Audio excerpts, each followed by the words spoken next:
भारत रत्न गायिका लता जी के निधन पर उन्हें भावभीनी श्रद्धांजलि समर्पित करते हुए मैं अनुराधा उनकी याद में कुछ पंक्तियाँ प्रस्तुत कर रही हूँ।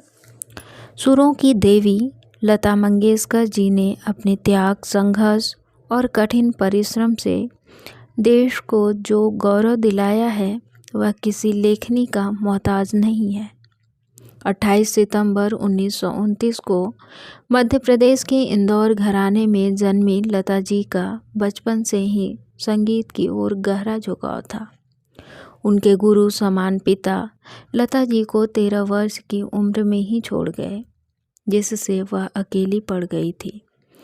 पिता के जाने के बाद परिवार की जिम्मेदारियां अब उन पर आ गई, जिसके कारण लता जी को मजबूरी में फिल्म इंडस्ट्री में आना पड़ा।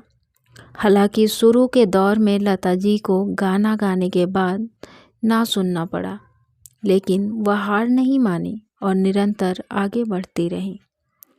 वह वसूलों की इतनी पक्की थी कि रिकॉर्डिंग के दौरान उनके वसूलों के बीच यदि कोई भी आ जाता तो उससे बहस हो जाती और कुछ दिनों तक उसके साथ काम न करती, लेकिन अपने वसूलों को नहीं तोड़ती थी।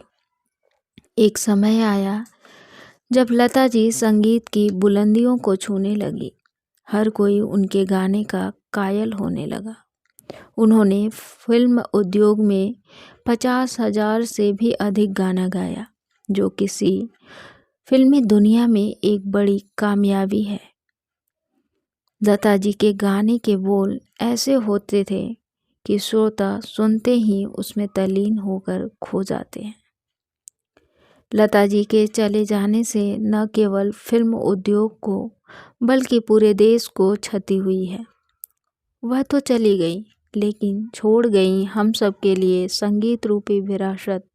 उनके चले जाने से एक युग का अंत तो हुआ, लेकिन वह युगों युगों तक लोगों के धड़कनों में हमेशा जिंदा रहेंगे।